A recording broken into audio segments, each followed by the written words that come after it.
Hi, everyone, and welcome to episode 12 of We Intend to Move On Your Works, a podcast on the American Civil War and its depiction in war games, presented to you by Homo Ludens. My name is Alexandre Fontaine-Rousseau, and I am here today with the masterminds behind this mad project to cover the whole conflict chronologically using mostly X's and counters, sometimes wooden blocks, Pierre Wagner-Jones and Stuart Ellis-Gorman. Hi, guys. How are you both doing today? Yeah, good, thanks. Good, thanks. How about you? Yeah, good. Yeah. All set. The setup is good. You're not uncomfortable in any way, shape, or form, Stuart. Oh, You're not sitting on boxes and Not stuff that like I've that. been more comfortable in my life. I made it. My temporary desk is. I think this is going to be the next ergonomic working situation that I've masterminded here. Great. For context, Stuart is about to move in about 3 days' time.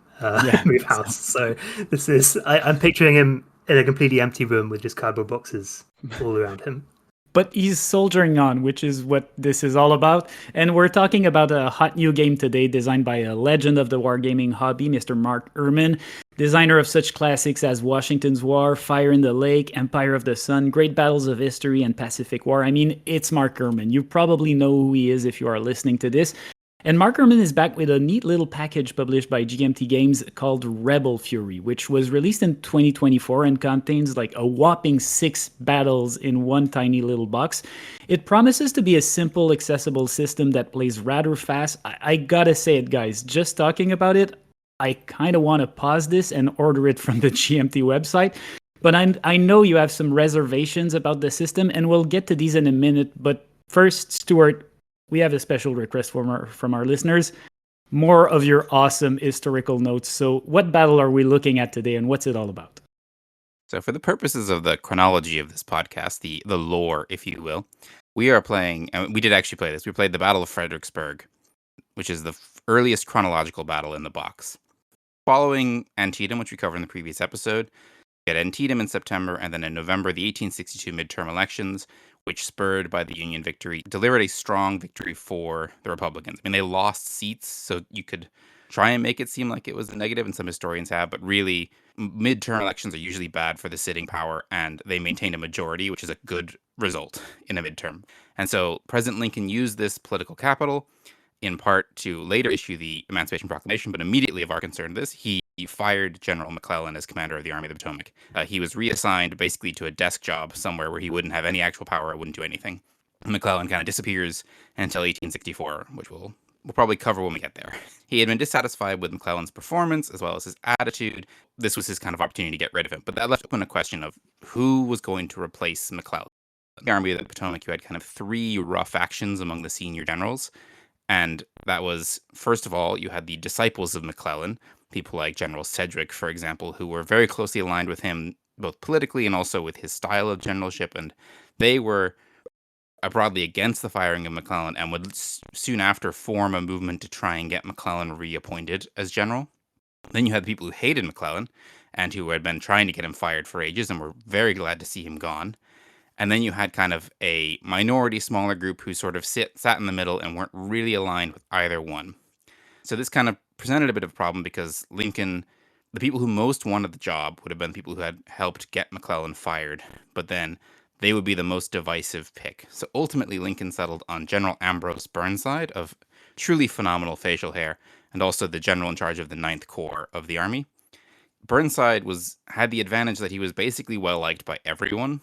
No one had something against Burnside. He wasn't necessarily anyone's best friend, but everyone really liked him, and he had a very positive reputation. He also performed quite well in command. He had been instrumental in the major attack at Antietam, the one we played in Glory 3, the attack on what's now known as Burnside Bridge. The downside of Burnside is that Burnside didn't want the job. He was desperate not to be in charge of the Army of the Potomac. He didn't want to rise above his level. He was very happy with where he was in the hierarchy of the Army. And so Lincoln had to persuade him to actually take the job by telling him things like, McClellan was getting fired anyway. He wasn't being fired to make way for Burnside. He was being fired, and somebody else had to take it. And apparently, there's some talk that Burnside might have taken it because he was worried that General Hooker would take it, and Burnside didn't like General Hooker. So he's kind of cajoled in taking the job. And then this insistence that he doesn't want the command, it's sort of, he comes across as very humble, and it's sort of an endearing idea that, he doesn't want to elevate to command. But it also really undermined him from the start. Because when you're a foot soldier in the Army of the Potomac, you don't really want to hear that the guy in charge doesn't want the job and isn't at all confident that he can do it. It's not a great Yeah. first foot forward in his command Yeah. of the army. So Lincoln wanted an offensive pretty much as soon as possible. This is early November. I believe McClellan was fired. He was fired on the 5th of November, and then Burnside was appointed very soon after. So Lincoln wanted an offensive sort of before the full winter set in Virginia. So Burnside obliged him on that, and on the 15th of November, he marched south into Virginia. It's a short time frame. Yes, it's a very tight turnaround. The plan was kind of to slightly obfuscate Lee by marching southwest towards Warrenton, and then speedily marching towards the Rappahannock River at Fredericksburg. While Lee was, expecting an attack at Warrenton, they would march kind of southeast and cross the river at the Rappahannock. But the march was kind of a debacle. They had issues crossing some of the earlier rivers. The pontoon bridges hadn't been dispatched from Washington, and things got delayed, and there was logistical problems. And so eventually, by the time they reached Fredericksburg, Lee already knew they were coming and had moved and was waiting there for them. They reached there in early December, and on the 11th and 12th, they crossed the Rappahannock at Fredericksburg. So the Confederates, meanwhile, had completely surrendered the town of Fredericksburg, which is directly on the river. And Fredericksburg, for many, I imagine most people have not seen it, it's on the side of the river, but then it slopes up very abruptly into this high ridge, just a little distant from the river. So the Confederates basically entrenched themselves on this ridge. It's not so close to the river that you could fire directly on. You could fire, some loose artillery shots at people crossing the river, but you couldn't. It wasn't small arms fire range, but it was a very strong defensive position. So on the 13th of December, under some light fog, Burnside gave the order, and the Army of the Potomac attacked. The battle has quite a long narrative, and I'll kind of skip over exactly what happened. But basically, the fighting is absolutely brutal, with Union soldiers charging uphill at entrenched fortifications. You can imagine how badly that went for them. Yeah. At the end, the Union had suffered 12,000 casualties, about 10% of whom had been killed outright. To the Confederates, 5,000 casualties. I think fewer than 1,000 actually dead. So it was absolutely disastrous. Yeah. Burnside had proposed, he was so frustrated, and he proposed that he would attack again on the 14th, and in this case, he had proposed that he would actually lead the attack in person with his former 9th Corps behind him. But his generals talked him out of that, saying that was basically suicidal and not at all the right thing to do. So eventually they pulled back across the river and then settled in for winter quarters, and the two armies would spend the entire winter from 1862 into 63 basically staring across each other at the river in their winter quarters. On the 20th of January, 1863, Burnside made one more attempt at an offensive. He tried to kind of march west to try and cross the river with part of his army, further west up the river, then hopefully kind of flank around the side of Lee. That plan was spoiled pretty much immediately. They marched on the 20th, and then on the next day, it just poured rain. This really heavy rainstorm that turned all over the roads, which were basically dirt paths, into mud. And this campaign is known as the Mud March. And it was a disaster. They got basically nowhere before they all had to come back and settle back into their camp. Burnside was ultimately replaced on the 26th of January, 1863, after fewer than 3 months in command. He was replaced by Fightin' Joe Hooker. The names, right? What a name. He's great. Yeah. We'll talk a little bit about the other battle that we played a bit, because we played Fredericksburg, and then we also played Chancellorsville, which is a big 1863 battle. And I'll give a full kind of context to that in another episode, because we're going to play more than one Chancellorsville game. But I think it's relevant here in that Chancellorsville is fought over almost the same ground as Fredericksburg, which is what makes it interesting as a comparison, and one of the reasons why we played both of them. Chancellorsville is the immediate campaign following Fredericksburg, so it's launched in May 1863, and Hooker does this big elaborate flanking maneuver that failed in the Mud March. He secretly marches a huge chunk of his army to the west, crosses further up the river, and comes back around to try and attack Lee from the west. And it's one of the largest battles in the war. I think it's the longest battle in terms of days, if you discount things like the sieges of Fredericksburg and Petersburg, which are more like sieges than battles, because it's 4 or 5 days long, the full battle. It's a doozy. Ultimately, it's a Confederate victory, although Stonewall Jackson dies there, and we'll talk all about that another time. But I think it's useful to have a little bit of context that it's fought. Part of the battle is fought at Fredericksburg, where the Battle of Fredericksburg is fought. That's like in Chancellorsville, that's the eastern wing of the fighting. And then much of the fighting takes place in the woods to the west, a couple miles west. So it's similar terrain and similar ground, and we played both scenarios in Rebel Fury on the same map. Yeah, that's what I was going to ask. So I think we'll probably be talking a bit about both of them. Before we get into your opinions on the game itself, I'd like to ask your general thoughts on the selection of battles that we get in this box.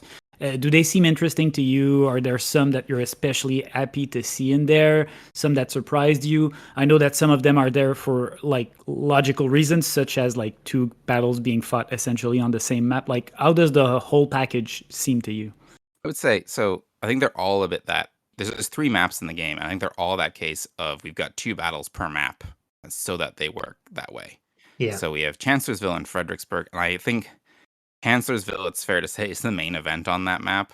Fredericksburg being a kind of horrible attack up a hill is quite hard to simulate in an interesting way in a lot of hex encounter games. And we'll talk a bit about that later, but it feels like it's probably less the main event on that map. There's also the Wilderness and Spotsylvania Courthouse. They're interesting to note because they are in the Wilderness is just further west than Chancellorsville. So you could, in theory, have done all 3 of them on a map together. I think it's a little bit too big on the scale they're working on.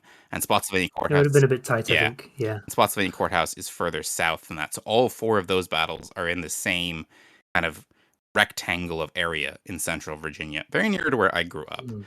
And then you also have Chickamauga and Chattanooga, which are in Georgia. Overall, like, so if we separate from the game for a moment, I like this choice of battles. I like that it's much more late war. Fredericksburg is the earliest battle, and that's December 62. And then we've got Chancellorsville and Chickamauga are 63. And then we've got, I'm pretty sure Chattanooga 64. And definitely Wilderness and Spotsylvania are 64. So we're looking at very late war battles, Yeah. which, as we'll get along, don't have the same coverage. You don't say much. So Yeah, exactly. I was going to say, not a lot of games on 64. yeah, so it's really an interesting time. Although we are getting a bunch of Wilderness games really soon, apparently, because the next GBACW is the Wilderness, and apparently the next line of battle is also the Wilderness. So it's like It would be really interesting. like whatever 'cause I think- ILAO was. Yeah. Yeah, but you relatively recently have been saying that you want more games in the Wilderness. So I think it'll be quite nice to see their takes on it. And we've been saying we want to get back into GBACW since our foray into it. And I think we definitely want to try Line of Battle. You keep saying at it. some point. You keep saying it. I don't see it happening. I'm just being polite. So on the selection of battles, I'm pretty sure I read somewhere that initially the game was meant to have 5 battles, not 6, and there were meant to be 3 mounted maps. I understood. I might be completely wrong with that, or 2 mounted. I think maps. it was 2 mounted Yeah. maps and 5 Yeah, 2 battles. mounted I maps. think previously the Wilderness was on the same map. Right, that would make sense. then. Spotsylvania wasn't. But clearly with 6, I mean, I don't really care about mounted maps for hex and counter game, so I think it was maybe a better idea to up the value. But then I don't know. I think Fredericksburg wasn't. We'll get to it, how it was simulated, but I don't know. Getting rid of Fredericksburg wouldn't give you more map space, would it? So yeah.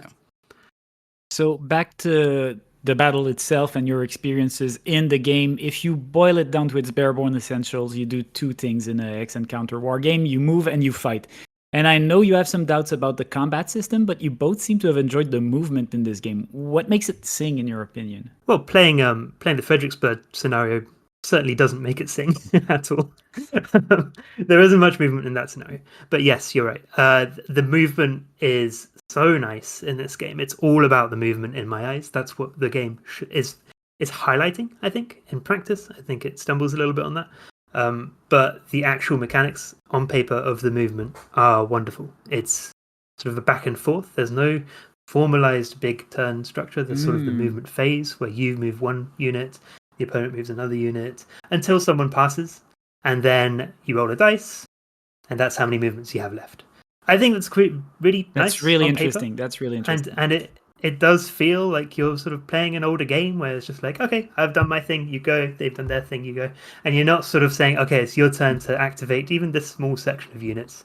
I'm going to go make myself a cup of tea and come back, and then you're done. You know, you don't get that, which is nice. And it means something I quite like of the movement is that at the beginning of the movement phase, you'll be looking at the battlefield and you'll think, oh, I can really impact the battlefield a lot by moving this one unit first, you know, having the initiative, moving this one unit first. But I can do that 5 times down my line.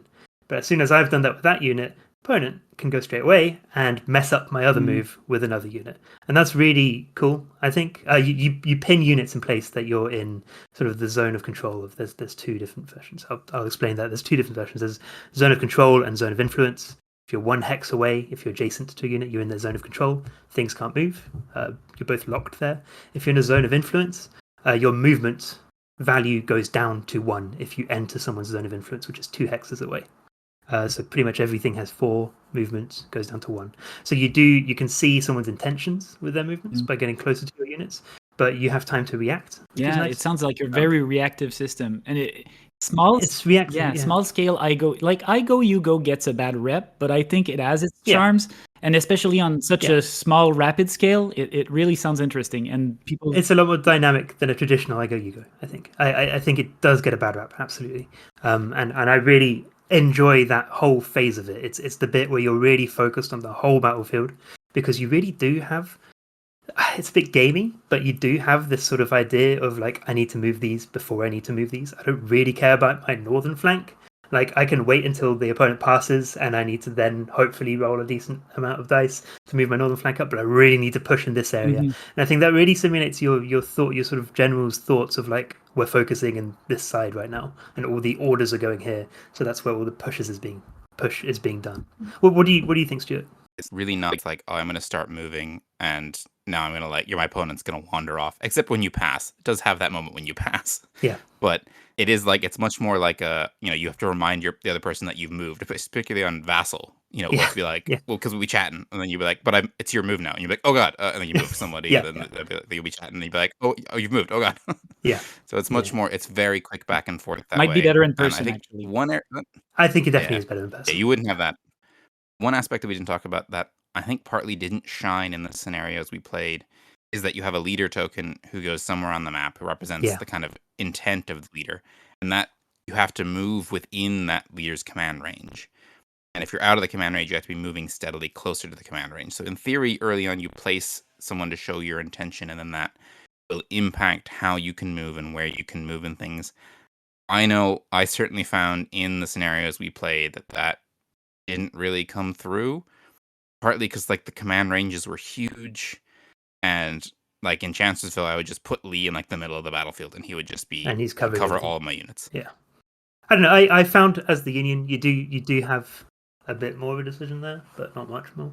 But we're talking about Fredericksburg here, and there was no decision there. Yeah, like you plonk down your leader in battle mode even, and it covers all of your guys. Yeah. So it might be the problem might be with the scenario itself. Yeah, with Fredericksburg itself, it doesn't highlight the movement at all. Who played Confederates? Stuart? I can't remember which one of us played. You did. I played the Confederates. Yeah, I didn't move at all. So like you're in your defenses. You're on that steep hill that Stuart describes next to Fredericksburg, that ridge. Why would you move from it? It's got the best defensive works in the game. Which almost makes it like interesting as a solitaire exercise where you're just like trying to and the game, I believe, references it as the first thing you should do, solitaire. It says it's a good solitaire game. I mean, and I like this sort of style scenario in these sort of in hex and counter games where there's one very clear attacker, and for the opponent you have no decisions to make. One that comes to mind right now is completely different. Obviously, it's Men of Iron, the Agincourt scenario. The English are just not going to move, so you control the French. You can do their tactical decisions, and there is that. Like, it's a good solo scenario, but I wasn't doing any moving, and that's the interesting part of the game for me. And you sort of feel like, well, is this suited for the game? I don't know. What's being simulated here? So the fighting is what you really weren't sure about in this one, and even the people who enjoy the game seem to recommend it with like the little caveat that the battles are sort of kind of peculiar. Can you tell me how it works, what you like about it, what you don't like about it? The battles are interesting on paper, I think. When you first read about the mechanics behind how a battle works, I think that they're quite interesting. You first look at the sort of, very simply, if it's 2 units in open ground, you calculate the unit's strength. Most units have 1 strength inherently. And once you've calculated their strength, you roll a dice, you look at the column of your strength. So you'll look at the 1 column, and then you look at the die number that you've rolled. That will give you a result that's either what's the term? Significant disadvantage, advantage, or significant advantage. So there's these 4 bands that they fall into. It's a dice off. So both people are rolling on this with their strength, and then you cross-reference those 2 results on a separate table. So for example, if you both roll significant advantage, I believe the attacker actually retreats. If you roll significant advantage as the attacker and the defender rolls disadvantage, let's say, I believe the defender retreats, right? So there's this cross-referencing. And Stuart, how many possible combinations are there? Is it 98 possible combinations? Possible results of like, I don't know, on the table of if you're like 10 strength and you roll a 6 versus someone who's 6 strength who rolls an 8, you know, like it's 10 by 10. So that's interesting, but finicky, and you have to do that for every unit during the combat phase.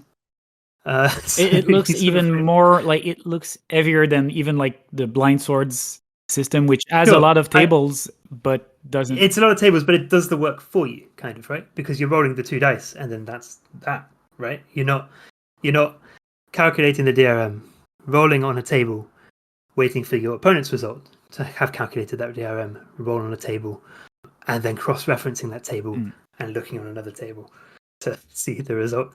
It's a lot of people have described it as tedious in several reviews I've read.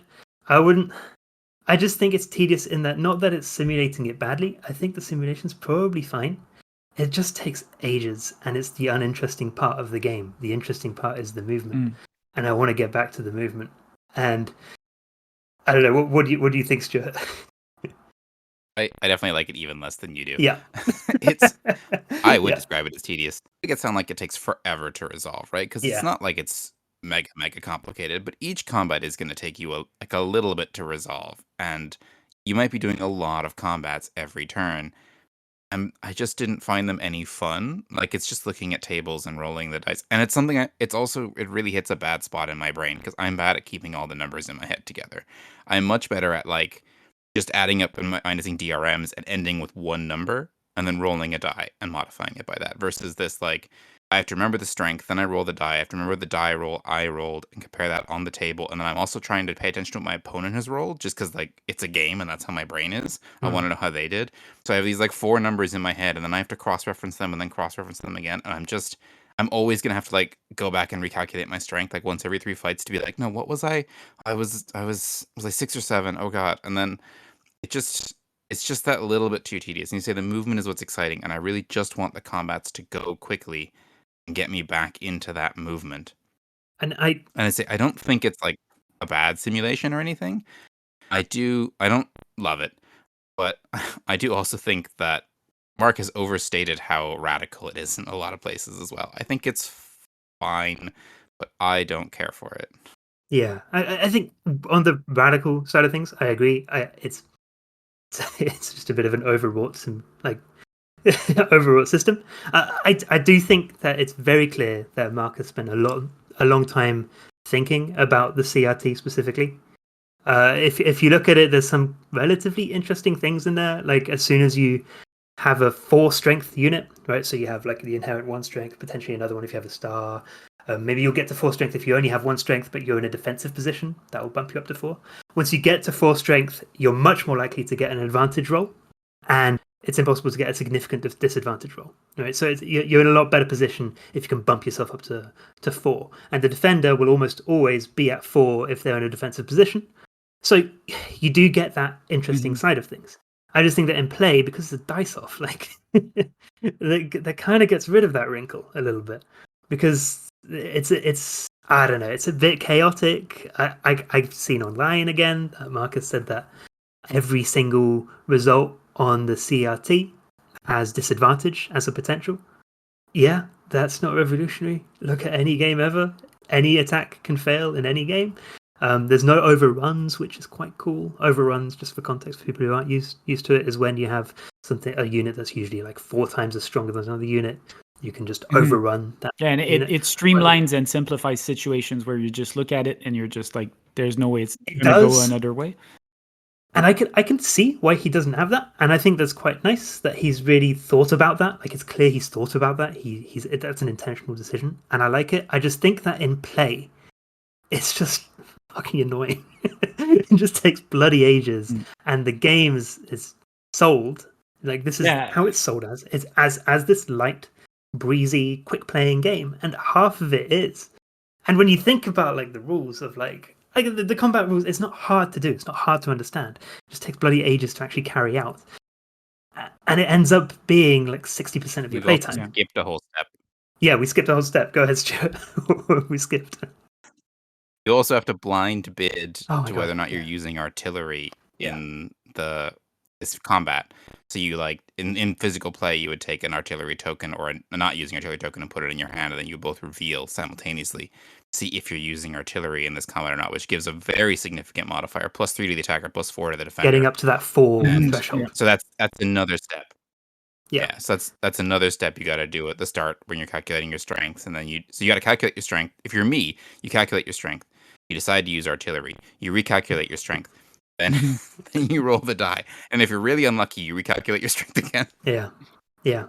And it's just like it's just a little bit too much. And then you have to remember, like, you know, if you're adjacent to a friendly unit from the same core, that gives you +1. And then if the enemy's in the zone of control and you're the attacker, you get +2. And those things have really similar names. So you get kind of a little bit confused about like, okay, which one is it and which one on the chart is it and everything. And yeah, it's just, I think some of that you would go away with time, but on the other hand, I played 4 games of it and I still don't really have it down. Would you say it negates the idea that it's quick playing and simple, or is it still in that range? I think on paper it's simple and quick playing. As soon as you start playing, you realize that the combat is 60% of the game, and that it just slows everything down. It's simple, yeah. It's not complicated. It's procedural, and I do think that if I had 10 games of this under my belt, I'd be able to fly through those tables quite easily. I'd remember them, you know, like I always go back to Men of Iron. I know those CRTs like the back of my hand. Like, I can just do them. I understand it. I know the tables. I know the results, and I have no doubt that this game will also have that. It's just weird that it's sold as that when you have to cross-reference a table, have a dice off, cross-reference that table, and then use those numbers and plug them into another table. That's just weird. That feels weird. Every time you describe it, I sort of ping-pong my head around just... yeah, but again, like, I'm not...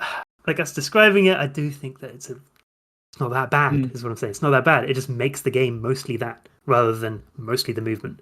And the movement is the interesting part of the game. In Fredericksburg especially, as a training scenario, you don't learn anything about the game because the Confederates are not moving at all. You're just learning how to do the combat CRT, which is what you desperately want to get away from because you want to get back to playing the game, which is the movement. And it just feels weird.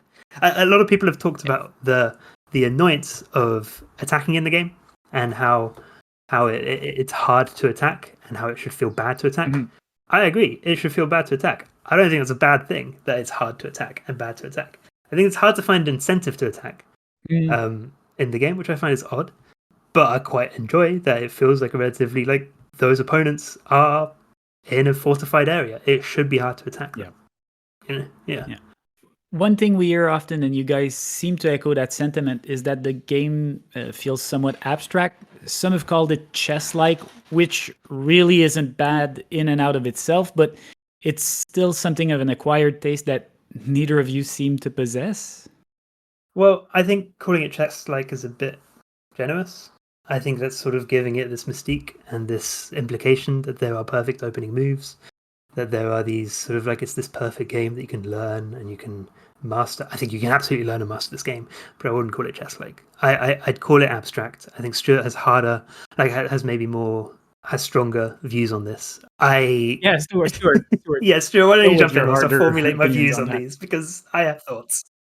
I would be a little bit nicer on the chess-likeness. Only a little bit, though. I think I do see what they mean, because that back and forth of moving one piece at a time does feel a little bit chess-like, and there is an element of trying to think, like, this move is setting up the next move, is setting up the next move, particularly if you're playing it well. So in the movement side, there can be a certain amount of that. It's obviously not as tight as something like chess, but I can kind of see why people feel that way. In terms of the game, yeah, I mean, it does just feel really abstract to me. particularly things like, the artillery just kind of manifests out of nowhere and is always as effective no matter where you are, when you're often in the woods fighting each other. And the artillery is incredibly powerful and just feels really abstract to not have any artillery on the map and just to them always be there. But Stuart, you do have artillery. You have the heavy artillery counter.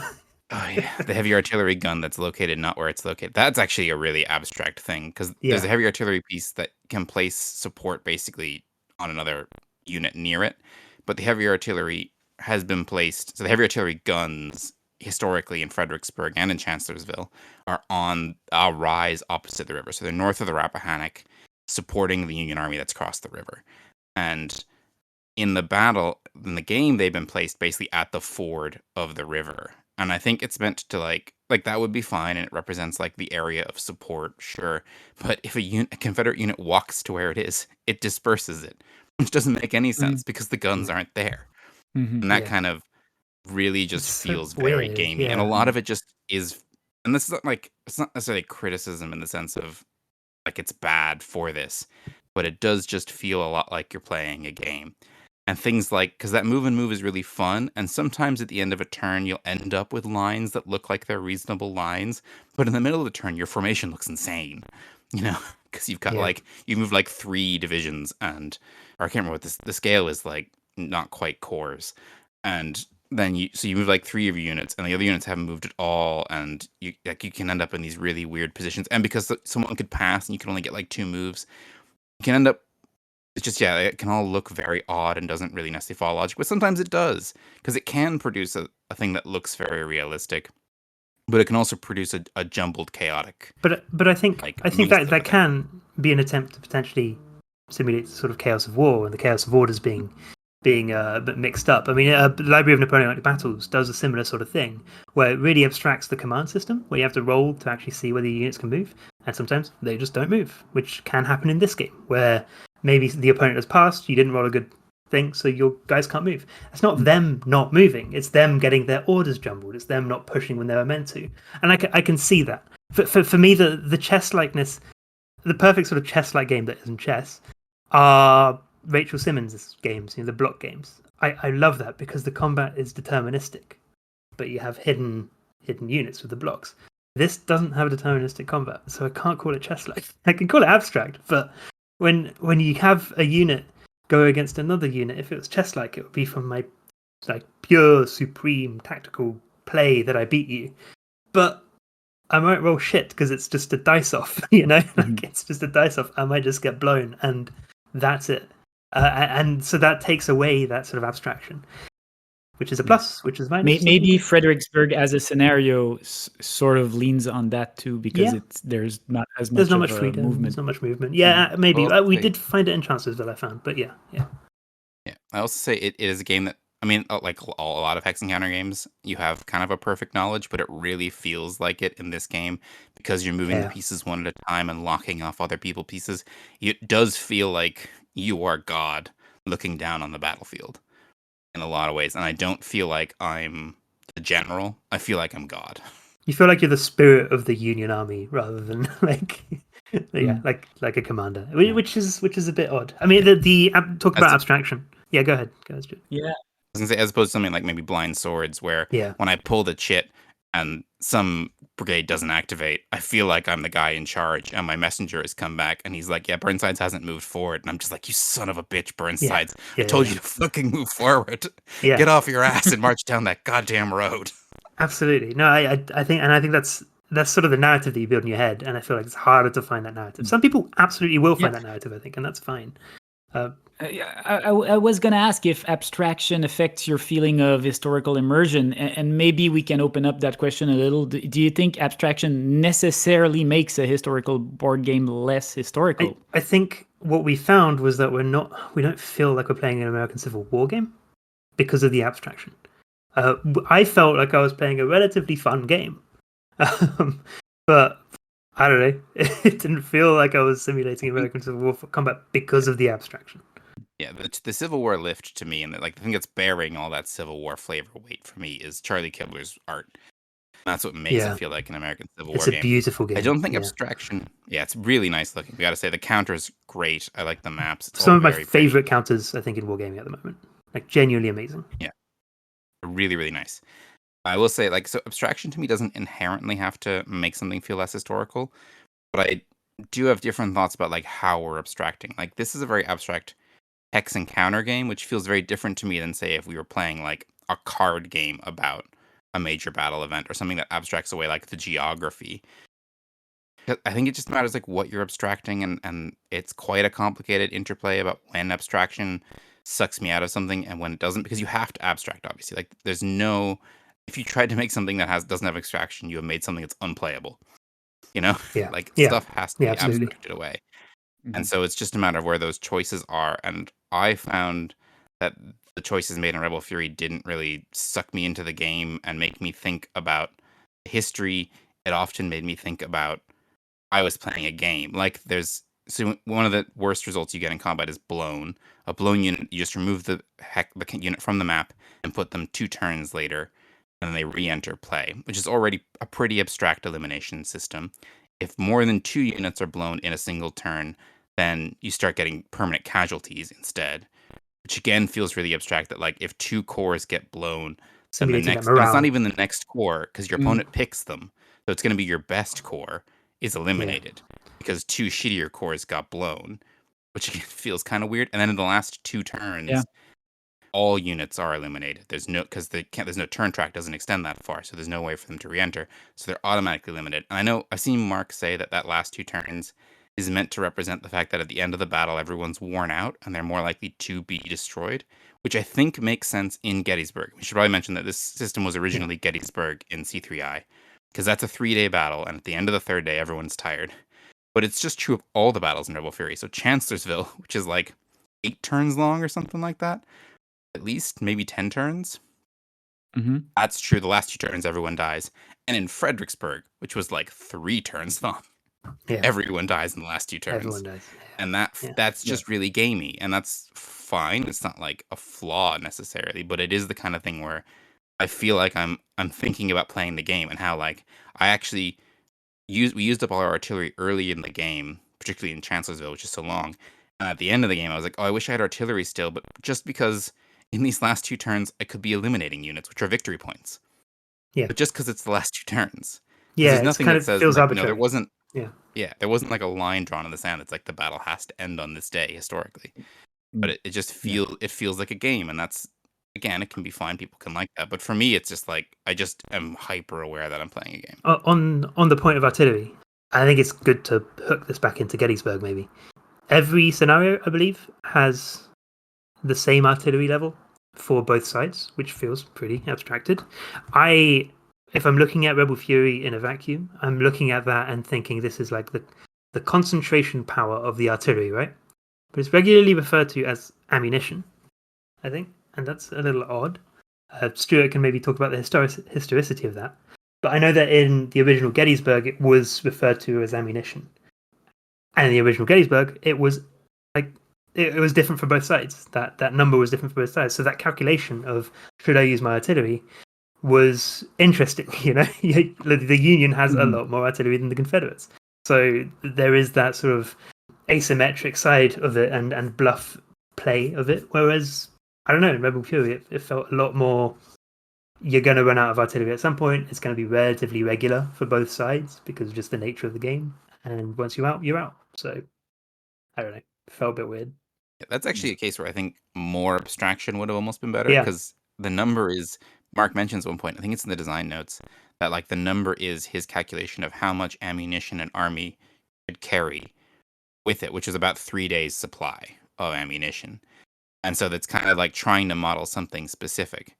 But I feel like it is more interesting if it is a representation of the artillery capacity. So it represents things like the quality of the ammunition. Like I know specifically at the Battle of Gettysburg, the Confederates, one of their problems was that their shells, the fuses weren't working. They had poor quality ammunition, and it impaired their effectiveness in the field.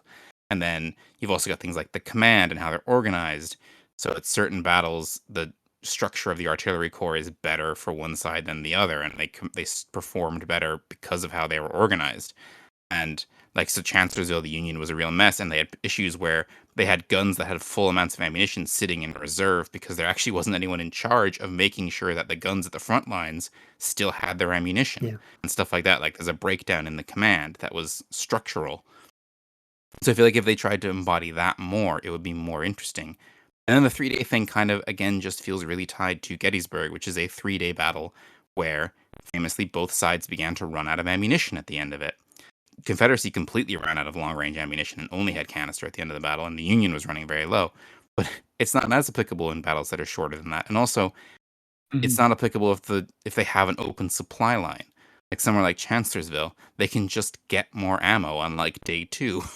Yeah. And it's not the same way because they're not like they're fighting miles away from their bases.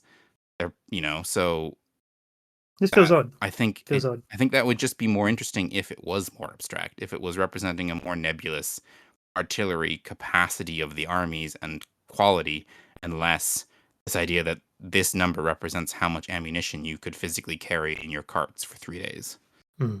So overall, what do you think the game says about the history it's depicting? I feel like we've been circulating around that question for a while now, but like, what's your general opinion on I mean, on this? before Stuart jumps in with the history, and I think you'll probably have better insights than me, I'm going to read the very short design notes of Gettysburg and what the initial design intent of this system. The system is broadly based on the Gettysburg system in C3I magazine. So the design notes say, it's not meant to be a be-all, end-all simulation of this epic battle, but it's intended to be an introductory war game akin to SBI's Napoleon at Waterloo. Really great game, by the way. The game systems are intended to convey the ebb and flow of a civil war battle, where deploying major formations, managing your artillery's ammunition, finding the enemy's flank, and holding critical terrain dominate the army commander's decision space. I think that it works as that. I think it works as that. Stuart, do you want to jump in with the historicity of it, though? And I think it works as that. I think if you read Rebel Fury, you will find that his ambitions expanded substantially, and I don't think it fits those. No, exactly. I think it works as that, like as a fairly light introductory war game that's just trying to teach you a little. I think it's a little bit worse than Gettysburg was at some parts of it, like the holding of the terrain, for example. I think because that's very true of like Gettysburg, where it's a lot about holding ridges. That's a battle very much defined by these key ridges in and around Gettysburg, versus something like Chancellorsville. So that would also kind of be true of Fredericksburg, which we're talking about. Like Fredericksburg is about holding a ridge and trying to take a ridge. So I think it's very true there, versus something like Chancellorsville, where it's a lot about getting stuck in the woods and the chaos of wood fighting and fighting in wilderness, which is also the case in the wilderness. So these two battles are have very different terrain issues. And the system doesn't kind of just treats woods like hills. Like there's not really a difference between them very much. I can't remember if there even is a difference between them, but there might be a nuance one I'm missing, but they're functionally the same. So you don't get that same disruption and chaos and people getting lost and the problems of fighting in the woods. So I think that's kind of a product of the simplicity of Gettysburg, that it actually does work quite well for me for Gettysburg. And I like Gettysburg a lot. I want to say I actually really like that game.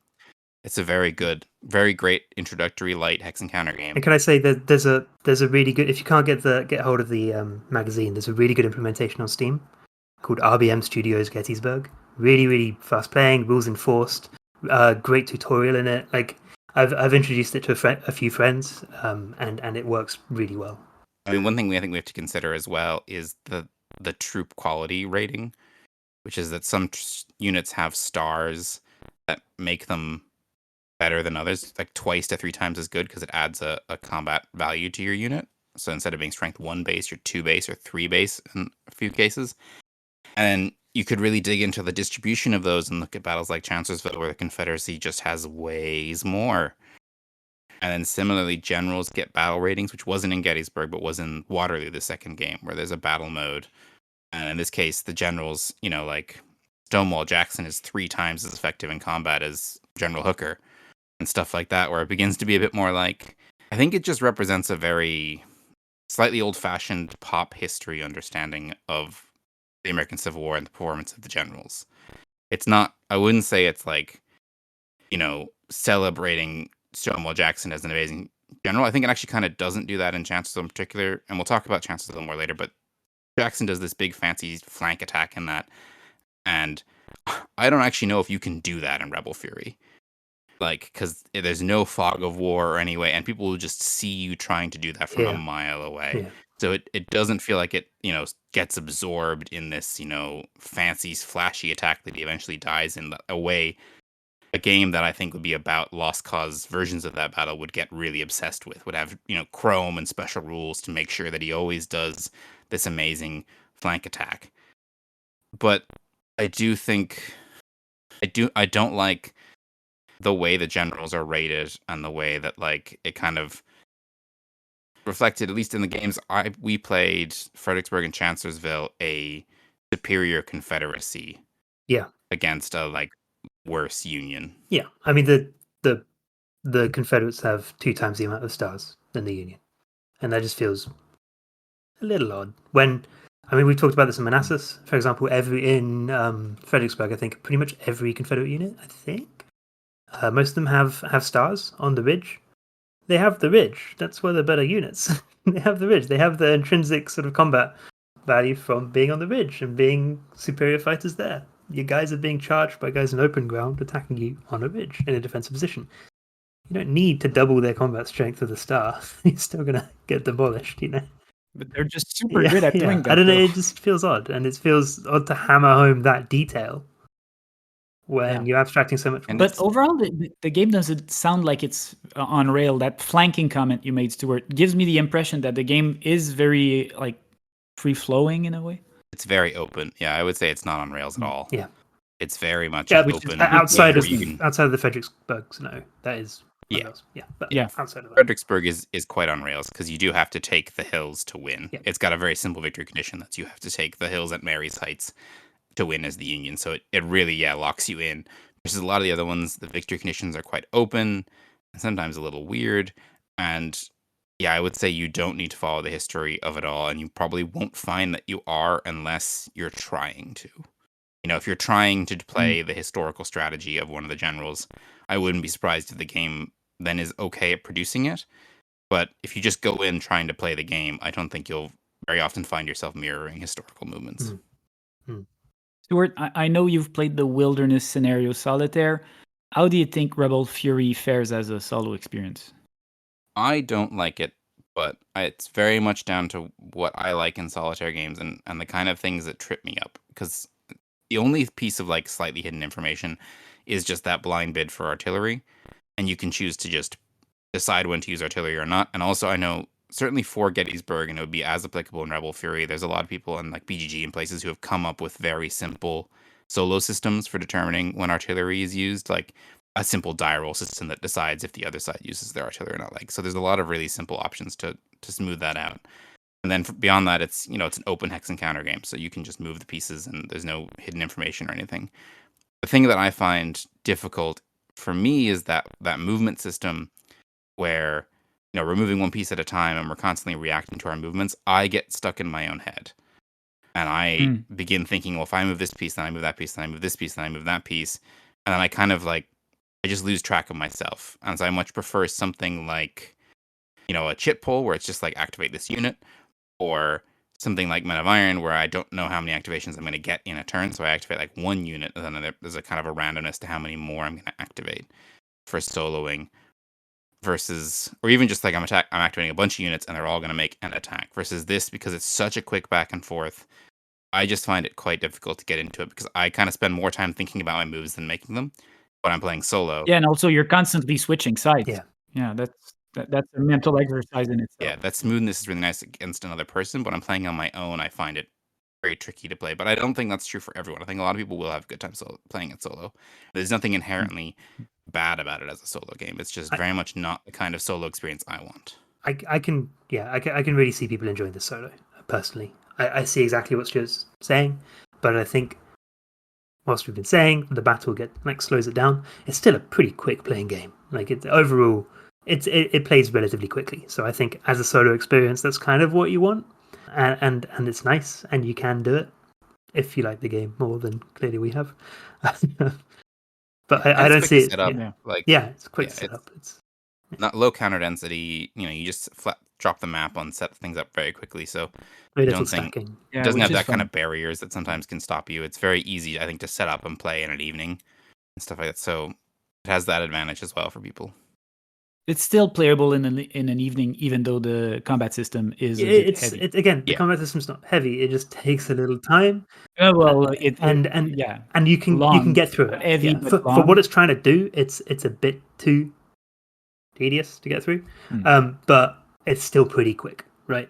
You're not counting up the numbers in a stack. You're not then applying DOMs. It's just 1 versus 1, usually. I'd say it's long for a short game in the sense that, like, you kind of we go in expecting it to be quite quick and found it to be more tedious and long than we anticipated. But it's not like a long war game, Like, I mean, Chancellorsville is the longest scenario, and that did take us like 3 sessions to play through. Fredericksburg was 1 evening, and I think more of them tend towards you could play this in 2 to 4 hours pretty consistently. And I mean, once you get it down, I'd say it's going to be faster as well. If you can internalize that combat system, it'll be shorter. For context, our evenings are usually about 2 hours, if that, an hour and a half, Yeah. 2 hours. So it's pretty quick. Yeah. So I'm still not sure if it's a long short game or a short long Yes, game. it is. But It is both. in the end, it's just a game. So I have to ask the question: did you have fun playing it? Like fun, You said the word "fun" at some point during the conversation, Pierre. Yeah. I remember that. I You did. I say did. that. Well remembered. I had fun. I had fun not playing Fredericksburg. I didn't really play a game when I was playing Fredericksburg.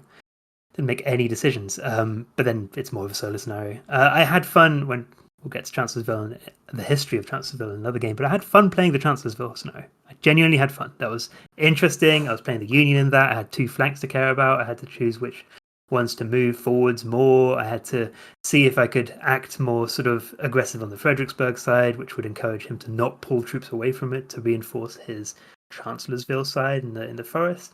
I thought the movement was really interesting. I like how the detachments in the game play. There's a lot of weird things, like we haven't talked about it, but the dice that determines whether you're blown or retreat, which is just a coin flip, but they made it into a custom dice, which is insane.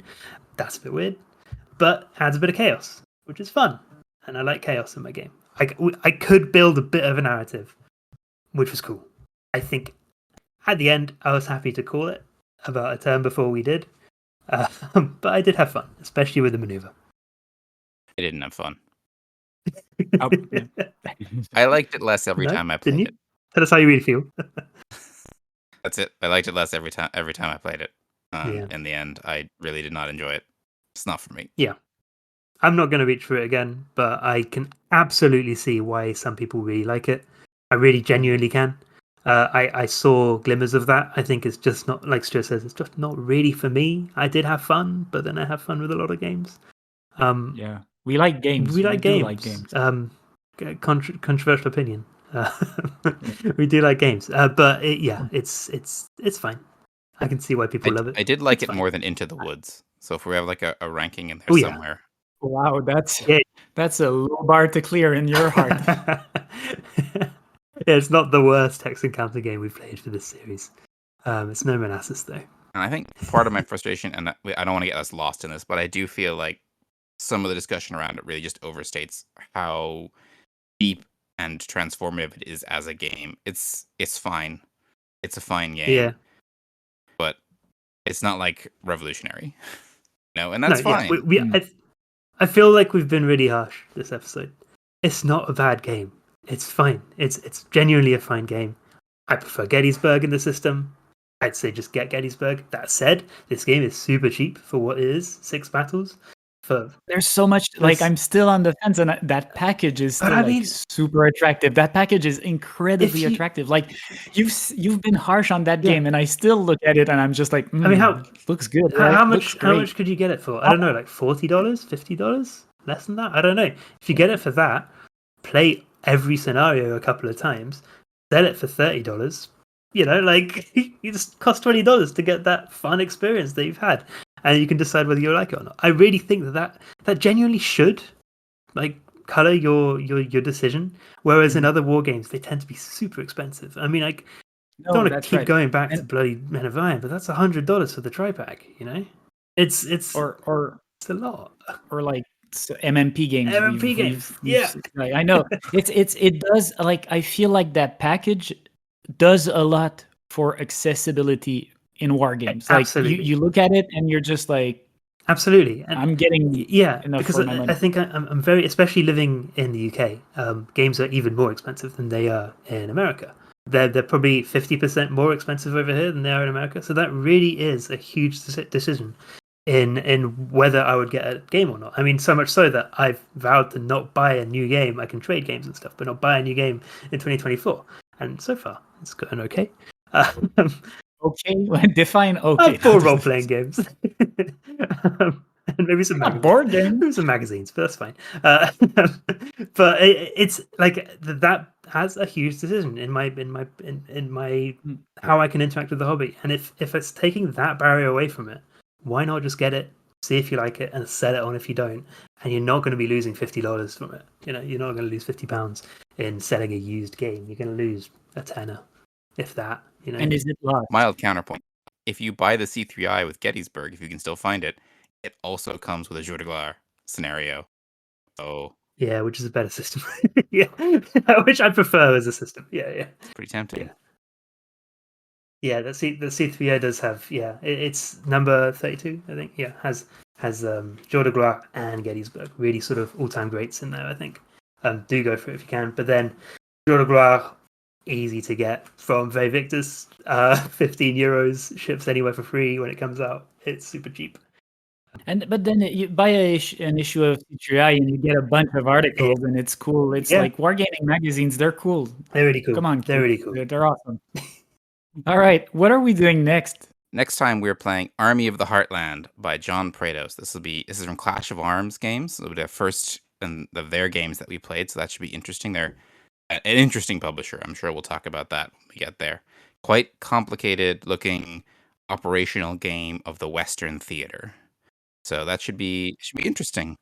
Lovely art. Lovely art. Fascinating designer too. John Prados is like he's an interesting figure in the history of wargaming. I don't know if we'll like it, but I think it's going to be a really interesting game. It looks like it's a slightly more complicated than GCACW, I believe. Slightly more zoomed out scale, so it should be really interesting. Really beautiful art as well. It's a really pretty looking game. So I'm keen to play around with that, especially at an operational scale. Like that's nice. Yeah, looking forward to that. So that's what we're doing next. I think we can leave it at that. Thanks everyone for listening once again. Like I think this was a longer episode, so if you're still with us, thanks a lot. And as usual, Pierre, Stuart, thanks. It's always a pleasure to do these things with you. Thanks, Alexander.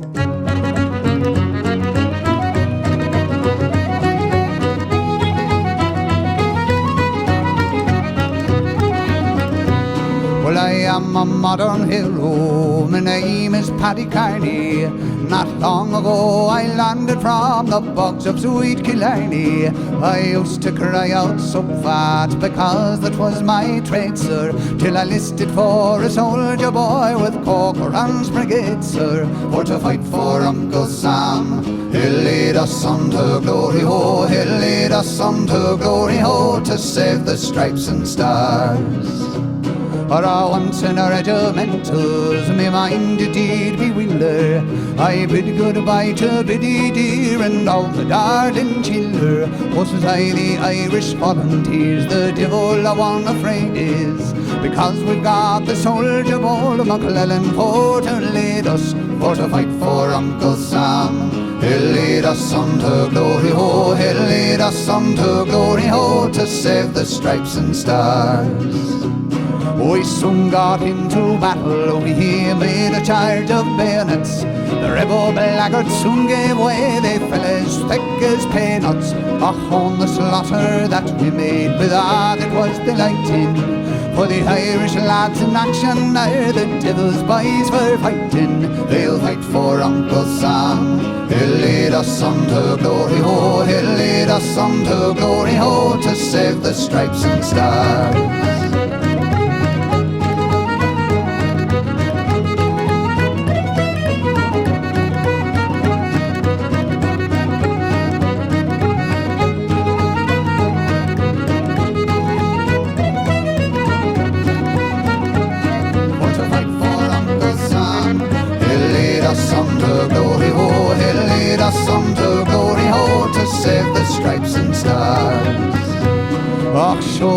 never will give in any sort of manner, until the South comes back again beneath the starry banner. And if John Bull should interfere, he'd suffer for it truly, for soon the Irish volunteers would give him Mally Hooly. They'll fight for Uncle Sam, he'll lead us on to glory, ho, he'll lead us on to glory, ho, to save the stripes and stars.